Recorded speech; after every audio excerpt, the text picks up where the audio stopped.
Okay, well. မင်္ဂလာပါခင်ဗျာ Okay ဒီနေ့ကတော့ကျွန်တော်လူဒါနာတစ်ခုပေါ့နော်ဒီ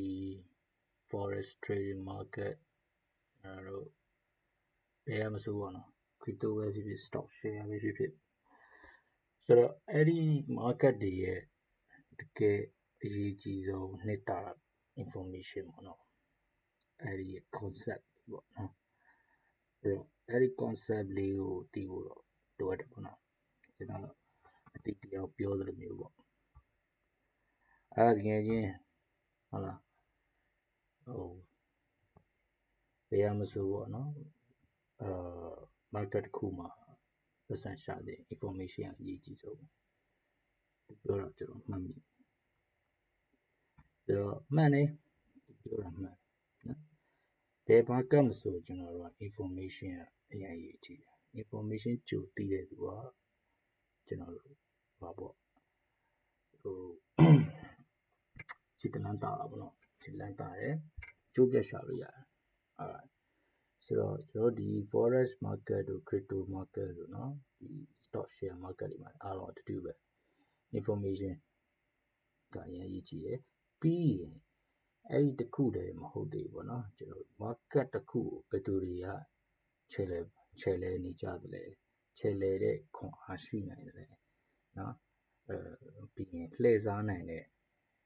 power ရှိတယ်လေဆိုတဲ့ဟာလေသိဖို့လိုတယ်ပေါ့နော်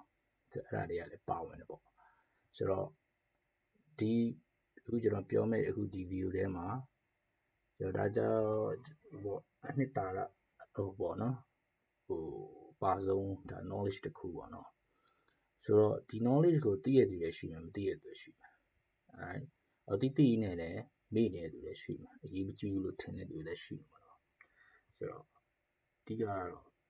ဒီ concept လေးကိုသိထားရဆိုရင်ဖြင့်ကျွန်တော်တို့အနေနဲ့လူတွေပါကြောင့်ဟာဒီ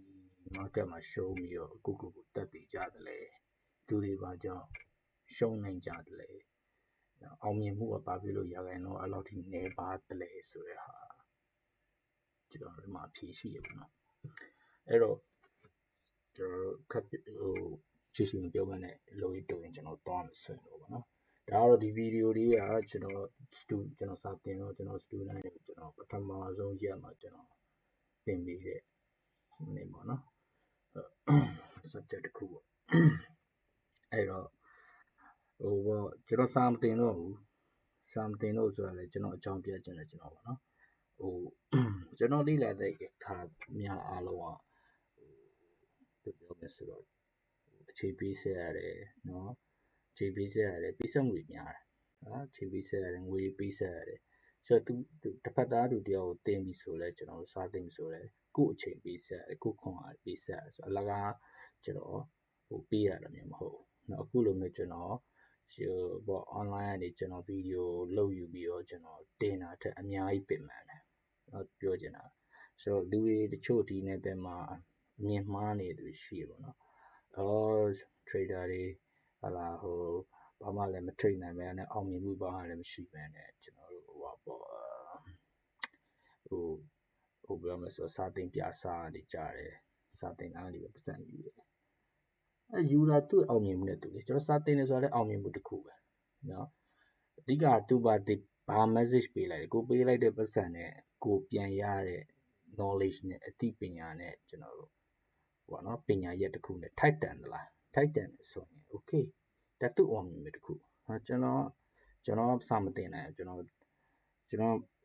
စာတင်တာကျွန်တော်ပေါ့နော်ကျွန်တော် market ကတခြားနိုင်ငံတွေပဲချီရောက်သွားတယ်ဆိုတော့မနိုင်ဘူးเนาะကိုပြောရရင်time difference တွေကဖြစ်လာတဲ့ခါကျကိုကလည်းကျောင်းသားတယောက်ကိုလက်ခံပြီဆိုရင်ကိုကလည်းအနည်းဆုံးတော့ 100% မဟုတ်ရင်တော့50% တော့သူကောင်းတဲ့ကိုကြံစေခြင်းတယ်ပေါ့နော်ဘာလို့ဒီပညာရက်ကကျွန်တော်တို့အရင်မြင့်တယ်ပေါ့နော်ကျွန်တော်တို့ပြောရမယ်ဆိုရင်တော့ဖြစ်တော်တော်လေးနက်နေပေါ့နော်တော်တော်လေးနက်နေတယ်တော်တော်လေးတွင်ကျဲတယ်ပြောရရင်တော့ကျွန်တော်ဘွဲတစ်ခုယူရတယ်လို့ပဲเนาะအချိန်ကာလကြာမြင့်တယ် အခုလည်းကျွန်တော်လည်းလေ့လာနေစဲပဲအမှန်တိုင်းပြောရတယ်ကျွန်တော်စာသင်ခဲ့တာကျွန်တော်ဆရာတယောက်နေတာကျွန်တော်လုပ်ခဲ့တယ်ကျွန်တော်လေ့လာသမျှဟာတွေကျွန်တော်ဟိုပေါ့နော်ပြန်ပြီးသင်ကြားပေးခဲ့တယ်ဒါပေမဲ့ I'm still in a learning process ဘာဖြစ်လို့လဲဆိုတော့တချို့စကားလုံးတွေတချို့ဟိုဖြစ်သွားတဲ့ market မှာဖြစ်သွားတဲ့အရာတစ်ခုကြီးကိုယ့်အတွက်ကအသစ်တွေပဲဆိုတော့အဲ့အသစ်တွေကိုကိုကနားလည်ဖို့တန်တာတိဖို့ဆိုတာကိုအမြဲတမ်း in touch ပြရမယ်အမြဲတမ်းစီးပူလေ့လာနေရမယ်ပုံစံပေါ့နော်ဆိုတော့မရက်သွားဘူးဗျာနော်ဆိုတော့အဲ့ဒီဟာလေးသူပြောချင်ဖြစ်ပါတယ်ဆိုတော့ဟိုပေါ့ကျွန်တော်အခုချိန်မှာတော့ကျွန်တော်ကတော့TikTok ပိုင်းမှာကျွန်တော်တိတ်ပြီးတော့ဟိုပေါ့ post ရှိရတင်မတင်တော့ဘာလို့ဒီ video တွေအရှိတွေကြတော့ကျွန်တော် YouTube မှာတင်ရတာပို့အဆင်ပြေတယ်အဲ့တော့ YouTube ပိုင်းကိုပြန် TikTok ကကျွန်တော်ရဲ့ follower တွေ YouTube ပိုင်းမှာလာပြီးအားပေးကြပါလို့ကျွန်တော်ဖိတ်ခေါ်ပါတယ်ဆိုတော့ YouTube ပိုင်းမှာကျွန်တော်ပို့ပြီးတော့ကျွန်တော် video အရှိတွေပို့ပြီးတင်သွားဖို့စီစဉ်ရှိရပါတော့အဓိကကတော့ကျွန်တော်ကလည်းဒီ YouTube channel လေးကိုကျွန်တော် grow ဖြစ်ချင်တဲ့ဆန္ဒလေးရှိရပါတော့အဲ့တော့TikTok ကကျွန်တော်တို့ကဟိုအပျော်လိုမျိုးဖြစ်နေတာပေါ့နော်အဲ့တော့ okay ကျွန်တော်ဒီနေ့ video ရဲ့ဟာလေးကိုတွားမယ်ဆိုရင် alright market တစ်ခုမှာပေါ့နော်ဘယ် market မဆိုပေါ့ကျွန်တော်တို့ဟိုပေါ့ကျွန်တော်ဒီမှာကြည့်လာတာဒီမှာကျွန်တော်ရေးဆွဲထားပြီးသားဆိုတော့ဒီ market ပေါ့နော် market မှာကျွန်တော်မြားလေးရှိရပေါ့နော်ဆိုတော့ကျွန်တော်တို့sorry မပြမယ်ဆိုရင်ကျွန်တော် government အစိုးရရှိမယ် elite ရှိမယ်နော်ကျွန်တော်တို့matrix ဒါတွေကတော့နောက်မှပြောမယ်ပေါ့နော်ပြီးရင်ကျွန်တော်တို့ဒါတွေကတော့ link လောက်ထားတဲ့ဟာတွေပေါ့နော် central banks ဒီ central bank နဲ့ link ထားတဲ့ banks ဆိုတော့ financial institution ဆိုတော့ကျွန်တော်တို့ဒီ trading မှာပဲငွေကြေးမြောက်များနဲ့ဟာလာရှင်းနေပြီးတော့ trade လုပ်နေတဲ့ဖွဲ့စည်းကိုပြောတယ်နောက် financial institution တို့ hedge fund တို့ပေါ့နော်ဆိုတော့ financial institution တွေမှာ investor တွေမှာလည်းရှိတယ်ကျွန်တော် BlackRock ကြားဘူးမှာပါကျွန်တော် Wall Street မှာဆိုရင်နော် America Wall Street မှာ BlackRock က number 1ဆိုတော့ okay ဒါကျွန်တော်စကားလုံးတွေဟိုနေ့တွေကိုရေးရှင်းသွားတာပေါ့နော် whales တော့ whales တွေကကျွန်တော် crypto market တွေမှာပြောတယ်နော် whales တွေဝီလာငါးတွေဟုတ်လားနော် fake pump fake dump ဆိုတာဟုတ်လားနော်ကျွန်တော်တို့ဟိုအယောင်ပြပြီးတော့ဟိုလားငွေ market တွေကိုထည့်လိုက်တယ်အယောင်ပြပြီးငွေတွေကိုထုတ်လိုက်တယ်နော်အပြီး manipulation ဆိုတာလှည့်စားတာပေါ့နော်ဆိုတော့ central bank ဒီ bank တွေအောက်မှာကျွန်တော် broker တွေရှိမယ်နော် broker တွေ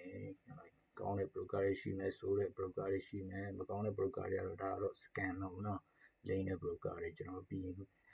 broker တွေထဲမှာဆို profile တွေလည်းပါမယ်နော်ကဲဒါ profit sharing profile တွေဆို profit sharing ပေါ့နော်ဒါထုံးစံပေါ့ 20% မှာ 20% ယူပဲအဲ့တော့ဒါ retail trader တွေမှာဆိုရင် broker နဲ့ desk ပြီးတော့ဆက်တော့ပေါ့retail trader တွေကကျတော့ကျွန်တော်တို့တွေပေါ့နော် retail trader တွေmarket ထဲမှာလာပြီးတော့ကျွန်တော်တို့ငွေကြေးနဲ့ညံ့နဲ့လာပြီးတော့ဝယ်ရောင်းလုပ်ကြတဲ့ trader တွေပေါ့နော်ဆိုတော့အဲ့ဒီ trader တွေကကျွန်တော်တို့ live account တန်း join တဲ့သူရှိတယ်တချို့ကြတော့ကျွန်တော်တို့ profile ကို join တဲ့သူရှိတယ်ဘာဖြစ်လို့ဆိုတော့ကိုက leverage ယူလိုက်တဲ့သဘောမျိုးပါနော်ငွေကြေးလေးနဲ့လေးပေးပြီးဆောင်ရွက်ကြေးလေးသွင်းပြီးတော့ဆောင်ရွက်အောင်ပြီဆိုကျွန်တော်တို့ဘာဖြစ်လဲဆိုတော့ငွေကြေးမြောက်များပမာဏနဲ့အလုပ်လုပ်တာပေါ့နော်အဲ့ဒါကြတော့ဒါကတော့ stepping stone နေတယ်ပေါ့ဒါပေမဲ့လည်းဆောင်ရွက်အောင်ဖို့ဆိုတာလည်းမလွယ်ပါဘူးเนาะတော်တော်လေးကိုခဲရင်ပါတယ်အဲ့တော့ပြောမှဆိုရင်တော့ခြုံပြောမှဆိုရင်ပေါ့နော်ဒီ market ကိုကျွန်တော်တို့ဟုတ်ပါတော့ဖြစ်နေတဲ့အနေအထားမှာပါဝင်ပတ်သက်နေတဲ့သူတွေကဘယ်သူတွေလဲဆိုတာကျွန်တော်တို့အရင်သိဖို့လိုတယ်နော်အဲ့တော့ပထမဆုံးအနေနဲ့ကျွန်တော်တို့အစိုးရ government တွေအဓိကပါဝင်တယ်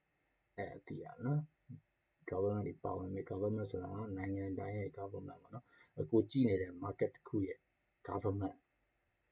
နော် the first ဥပမာဆို US government US currency နဲ့ pair ဟလာ chart တွေဆိုရင်ဒါဟိုပေါ့နော်ကျွန်တော်တို့ဒီ market ကိုတက်ဝင်တယ်နော်အဲ့တော့အဓိကအတက်ဝင်တယ်ပေါ့နော်ပြီးရင်ကျွန်တော် go market ဆိုရင် go ဆိုရင်ဒါနိုင်ငံတော်များနဲ့